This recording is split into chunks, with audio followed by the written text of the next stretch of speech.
محمد قیصر صاحب ہیں ملتان سے.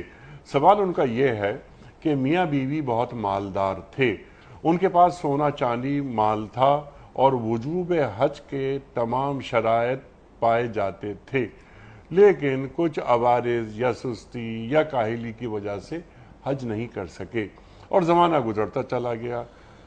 ہوا یہ کہ پھر ان کی معیشت کمزور ہو گئی، مالی حالات تباہ و برباد ہو گئے، دونوں تنگ دست ہو گئے، حج کرنے کی استطاعت بھی نہ رہی.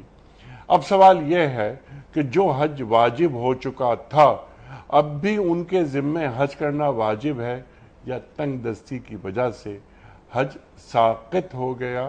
نیز حج ادا نہ کرنے کی صورت میں گناہگار ہوں گے یا نہیں؟ یہ اہم ترین سوال ہے، اور انیس صاحب اچھا ہوا کہ یہ سوال ایسے موسم میں آیا جس میں لوگ حج کے لیے درخواستیں وغیرہ جمع کر رہے ہیں اور انتظامات کر رہے ہیں. پہلے تو اسپیسیفک ان کے سوال کا جواب یہ ہے کہ جب یہ میاں بیوی مالدار تھے، صاحب استطاعت تھے، تو جیسا کہ اللہ نے قرآن میں فرمایا للہ علی الناس حج البیت من استطاع الیہ سبیلا، جو استطاعت اور مالی صلاحیت رکھتا ہو ان پر اللہ کے لیے حج بیت اللہ کرنا فرض عین ہے، ان پر لازم ہے کہ وہ حج کریں. اب یہ ذہن میں رکھنا چاہیے کہ ایک مرتبہ مالی استطاعت آنے کے باوجود انہوں نے مختلف عوارض کی وجہ سے سستی، کاہلی، غفلت، کوتاہی، اس کی وجہ سے جب انہوں نے حج نہ کیا تو یہ حج ان سے ساقط نہیں ہوگا. یہ حج ان پر فرض ہے اور فرض عین ہے. ایک مرتبہ جب حج فرض ہو جاتا ہے تو جب تک وہ حج ادا نہ کیا جائے اس کی فرضیت ذمے سے ساقط نہیں ہوتی ہے. یہ حضرات حج بر وقت نہ کرنے کی وجہ سے صرف گناہگار نہیں، شدید ترین گناہگار ہوئے ہیں. اور یہ یاد رکھیں کہ اس فریضے کی ادائیگی نہ کرنے کی وجہ سے جو گناہ لازم ہوتا ہے وہ گناہ ہوتا کس نوعیت کا ہے، اس کے بارے میں سرکار دو عالم صلی اللہ علیہ وسلم کی واضح حدیث کئی کتب صحاح کے اندر موجود، من یستطع ان یحج فلم یحج مات ان شاء یہودیا او نصرانیا او کما قال صلی اللہ علیہ وسلم. بڑی خطرناک وعید. آپ صلی اللہ علیہ وسلم نے ارشاد فرمایا جو آدمی استطاعت رکھتا ہو کہ وہ حج کر سکتا ہے اس کے باوجود وہ حج نہیں کرتا، مجھے اس کی کوئی پرواہ نہیں، وہ مرتا ہے تو چاہے یہودی ہو کے مرے چاہے نصرانی ہو کر مرے. انیق صاحب یہ لب و لہجہ رحمت للعالمین صلی اللہ علیہ وسلم محسن انسانیت صلی اللہ علیہ وسلم کا کسی گناہ کے بارے میں کبھی بھی حدیث کے اندر ثابت نہیں ہے. جو لب و لہجہ حج فرض ہونے کے باوجود حج نہ کرنے والے شخص کے بارے میں اس حدیث میں آپ صلی اللہ علیہ وسلم نے فرمایا. ملا علی قاری رحمۃ اللہ علیہ نے اس حدیث کو سامنے رکھتے اور کئی محدثین نے لکھا ہے خطرہ ہے اس بات کا کہ بروز قیامت آپ صلی اللہ علیہ وسلم جب زانیوں کی سفارش فرمائیں گے، گناہگاروں کی سفارش فرمائیں گے، شرابیوں کی سفارش فرمائیں گے، ایون کہ قاتلوں کی سفارش فرمائیں گے، اس بات کا خطرہ ہے کہ جن پر حج فرض تھا اس کے باوجود انہوں نے حج بیت اللہ نہیں کیا، تو اس بات کا اندیشہ ہے کہ آپ صلی اللہ علیہ وسلم یہ نہ فرما دیں ان کو تو سب سے پہلے میری امت سے نکال دو، باقیوں کے لیے میں سفارش کرتا ہوں. اللہ اکبر. کیونکہ آپ صلی اللہ علیہ وسلم فرما رہے ہیں مجھے پرواہ نہیں ہے خاتمہ کس پر ہوتا ہے اس کا، وہ یہودی ہو کے مرتا ہے کہ نصرانی ہو کے مرتا ہے، مجھے اس کی کوئی پرواہ نہیں ہے. آپ اندازہ لگائیے کہ یہ لب و لہجہ اور کس جرم اور گناہ کے بارے میں، کسی جرم اور گناہ کے بارے میں آپ صلی اللہ علیہ وسلم نے کبھی یہ لب و لہجہ اختیار نہیں فرمایا. تو یہ یاد رکھیں حج بیت اللہ فرض ہونے کے باوجود حج نہ کرنا. اور یہ اچھا ہے کہ یہ آج سوال آیا جس میں انہوں نے کہا کہ سستی ہے، غفلت ہے، کوتاہی ہے. یاد رکھیں آج ہماری سوسائٹی کے اندر سینکڑوں نہیں، ہزاروں نہیں، لاکھوں کی تعداد میں، بلکہ یہ میں بہت محتاط کہہ رہا ہوں اسلامک ورلڈ میں، دنیا اسلام میں کروڑوں کی تعداد میں ایسے بے شمار صاحب استطاعت لوگ موجود ہیں، خدا نے ان کو مالی استطاعت دی ہے، حج نہیں کر رہے. اور میں آج آپ کے پروگرام کے توسط سے ائمہ مساجد سے یہ درخواست کرنا چاہتا ہوں کمپین چلائیں، فضائل حج پر بعد میں بات کریں، حج کی فرضیت اور للہ علی الناس حج البیت من استطاع الیہ سبیلا کو پہلے بیان کریں. اور یہ ہے اصل بنیادی نقطہ. لاکھوں کروڑوں کی تعداد میں لوگ حج کیے بغیر دنیا سے مر کے بھی چلے جا رہے ہیں، حج ہی نہیں کر رہے. معذرت کے ساتھ بے شمار سیاستدان ہیں، ایک ایک کا نام لیا جائے کبھی سنا نہیں ہوگا آپ نے کہ انہوں نے کبھی حج کیا ہے.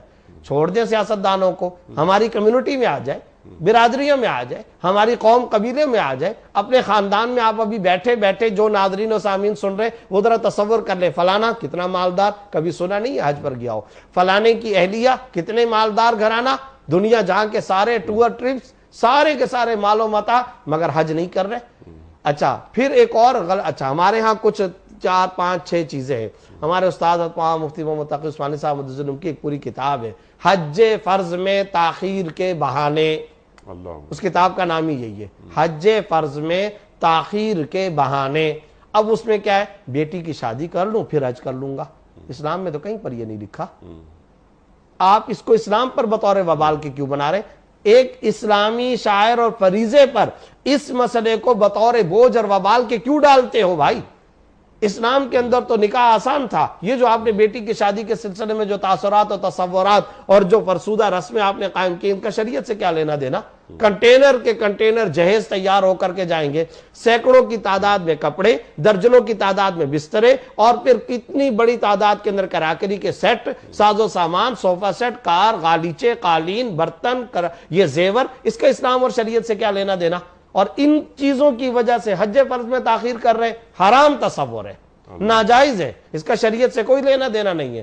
آگے چلیں, اپنا مکان بنا لیں گے تب حج فرض کریں گے, کہیں اسلام میں یہ بات نہیں ہے. دنیا جہاں کے سارے کام ہوتے ہیں, عرفات مینا نہیں جا سکتے ہو, مکہ نہیں جا سکتے ہو, ساری دنیا جہاں کے کام ہو رہے ہیں, مکان بنا لوں تب جا کر کے حج کروں گا, کوئی اس کا اسلام اور شریعت سے تعلق نہیں. بیٹے کی انگلینڈ کے اندر تعلیم مکمل ہو جائے پھر حج فرض کر لیں گے, کہاں لکھا ہے قرآن و حدیث کے اندر؟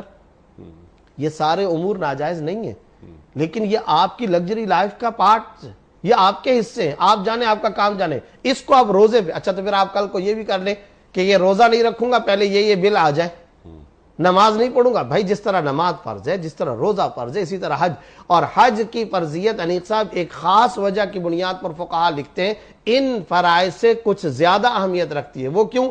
حج زندگی میں ایک مرتبہ فرض ہوتا ہے, حج زندگی میں ایک مرتبہ فرض ہوتا ہے. ایک اس کا پہلو ہے کہ دوسرے فرائض سے بھی اس کی اہمیت زیادہ. دوسرے نمبر پر نماز اور روزہ یہ ایک ایسی چیز ہے کہ اس کا ریپلیسیبل ہے. حج ایک مرتبہ ہو گیا, یا آپ فرض کریں اس دفعہ اگر کسی نے حج نہیں کیا, کیا پورے سال تک وہ حج کر سکتا ہے؟ وہ نہیں کر سکتا. حج کی تو متعین تاریخیں ہیں نا, 9 ذی الحجہ ہے, 8 ذی الحجہ ہے, 10 ذی الحجہ ہے. مناسک کے حج تو 3-4 دن کے اندر ادا ہوتے ہیں. تو آپ پھر چاہیں کہ میں جناب علی ذی الحجہ کے بعد محرم میں حج کر لوں, ربیع الثانی اور جمادی الاولیٰ میں کروں, کر ہی نہیں سکتے ہو بھائی. شعبان اور رمضان میں کر لوں, کر ہی نہیں سکتے ہو. تو مقصد کہنے کا یہ ہے کہ اس چونکہ ایسے پہلو موجود تھے, اور پھر یہ والی بات بھی ہے جو ابھی آپ نے سوال کے اندر پڑھی ہے کہ جناب میاں بیوی صاحب استطاعت تھے اور اب ان کی مالی معیشت کمزور ہو چکی ہے. تو جب مالی معیشت کمزور, بھروسہ تو نہیں ہے نا, تو جب بھروسہ نہیں تھا, آپ سے پیسے ختم ہو سکتے تھے, آپ نے بر وقت جب پیسہ اور مال تھا حج نہیں کیا, اب آج آ کر کے آپ سوال پوچھ رہے ہیں. تو اب بتائیے, فقہا نے متفق علیہ طور پہ مسئلہ لکھا ہے, ایک مرتبہ حج فرض ہونے کے بعد لو افتقارا, اگر وہ فقیر ہو گیا, بعد مالی ہی, مال کے بعد, وجب دینا فی الذمہ, اس کے ذمے کے اندر یہ حج لازم رہے گا, فرض رہے گا, اس سے اس کے بغیر چھٹکارا نہیں جب تک کہ وہ حج فرض ادا نہ کر لے.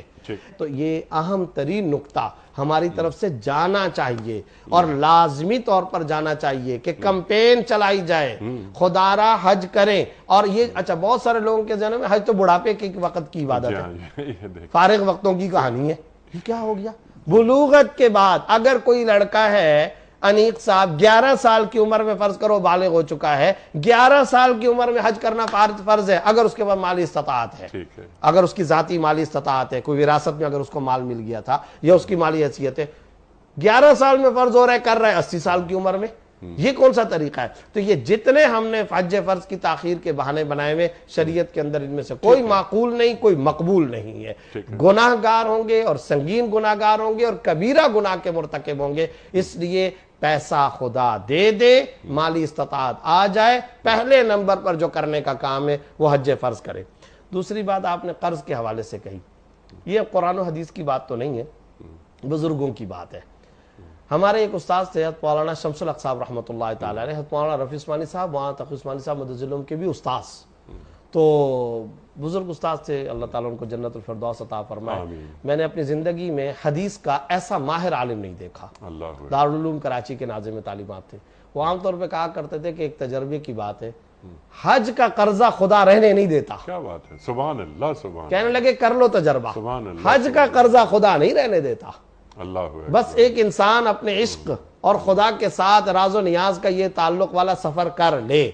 قرآن کریم کے اندر اللہ نے ایک جگہ پہ فرمایا لِيَشْهَدُوا مَنَافِعَ لَهُمْ، حج پر جائیں تاکہ یہ اپنے منافع دیکھیں. تو فرمایا کرتے تھے بے شمار منافع ملیں گے، تو کیا وہ قرض ادا نہیں ہوگا؟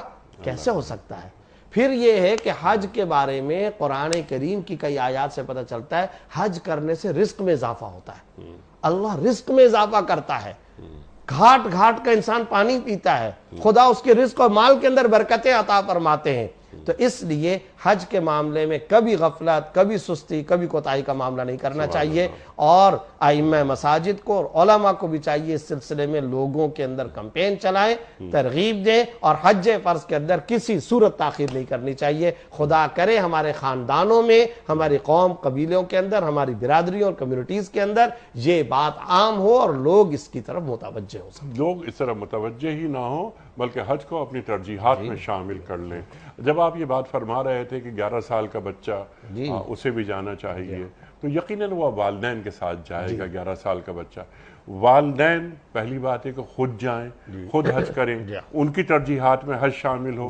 دوسری بات یہ کہ اپنے ساتھ اس 11 سال کے بچے کو بھی، اگر وہ بالغ ہو گیا، جی وہ بالغ ہونے اور کے مالی بعد استطاعت ہے، مالی استطاعت ہے. مالدار لوگ ہیں بہت سارے، کتنے ہیں، ان کے یہی تو علم بات میں ہے. نہیں ہوتی یہ بات، یا ترجیحات میں نہیں ہوتی جزاک اللہ، کہ ہمیں جانا ہے حج پر، اس کو رکھیں. ایک فائدہ اور جو میں عرض کرنا چاہ رہا تھا کہ جب ہم اپنی اولاد کو لے کے جاتے ہیں نا حج پہ، عمرے پہ، تو ان کے اندر دین داخل ہوتا ہے. مناسک حج اولاد کی تربیت کرنے کا مؤثر ترین ذریعہ ہے. سبحان اللہ. اور جب وہ دیکھتا ہے اپنے والدین کو کہ وہ عرفات میں کھڑے کس طرح دعائیں مانگ رہے، کس طرح وہ مینا کے اندر آہوازاری کر رہے ہیں، کس طریقے سے وہ مزدلفہ کے اندر مناسک حج ادا کر رہے ہیں، کس طرح کعبے کا دیوانہ وار طواف کر رہے ہیں، کس طریقے سے وہ بیت اللہ کے ارد گرد چکر لگا رہے ہیں اور ملتزم صفا مروہ سعی اور ہاتھ اٹھا اٹھا کر کے رونا دھونا، اور پھر کس طریقے سے وہ عرفات کے اندر اللہ کے سامنے پہاڑوں اور کھلے آسمان تلے خدا کے سامنے راز و نیاز کر رہے ہوتے ہیں. اللہ کی قسم جو اولاد میں روحانیت آتی ہے، جو اولاد میں مؤثر تربیت آتی ہے، اس کا کوئی بدل نہیں ہو سکتا ہے.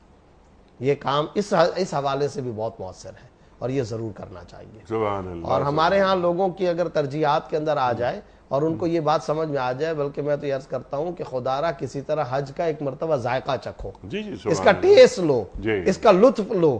اور یہ کیسی والہانہ عبادت ہے اور کیسی پر لطف روحانی عبادت ہے جو پڑھ کے سمجھ میں نہیں آ سکتی. جی جی کتنا پڑھ لیں کتابوں میں حج کے حوالے سے، لیکن جب آدمی وہ 5 دن گزارتا ہے نا، اس کٹھالی سے گزرتا ہے، وہ جو ایکسپیرینس ہوتا ہے، تو اس کی سمجھ میں آتا ہے کہ ہاں یہ 2 چادروں میں اللہ نے کیوں بلوایا. یہ جو آپ نے بات کہی ہے نا، یہ بڑی گہری بات کی. آپ نے فرمایا کہ بیان کرنے سے نہیں آتا، یہ بات بھی اللہ نے قرآن میں فرمائی. امام راضی رحمۃ اللہ علیہ نے نقطہ لکھا ہے لِيَشْهَدُوا مَنَافِعَ لَهُمْ. کیا فرمایا جا رہا ہے کہ وہ ان منافع کا مشاہدہ کریں. کیا مطلب؟ لِيَتَبَيَّنُوا نہیں آیا، یہ نہیں آیا کہ بیان کریں، یہ نہیں آیا کہ سن لیں، بلکہ لِيَشْهَدُوا. پتہ چلا حج اور اس کے منافع مشاہدے سے تعلق رکھتے ہیں، سننے سے تعلق نہیں ہے، ان کا بولنے سے تعلق نہیں ہے، پڑھنے سے نہیں ہے، مشاہدہ دیکھنے سے تعلق ہے. یہ وہاں جا کر انوائرمنٹ آف دا حج، یہ چیز جو آتی ہے یہ اسی ماحول اور انہی حالات اور اسی فضا کے اندر آ سکتی ہے. یہ آپ کبھی بھی کسی بولنے اور سننے سے حاصل نہیں کر سکتے. سبحان اللہ سبحان اللہ سبحان اللہ.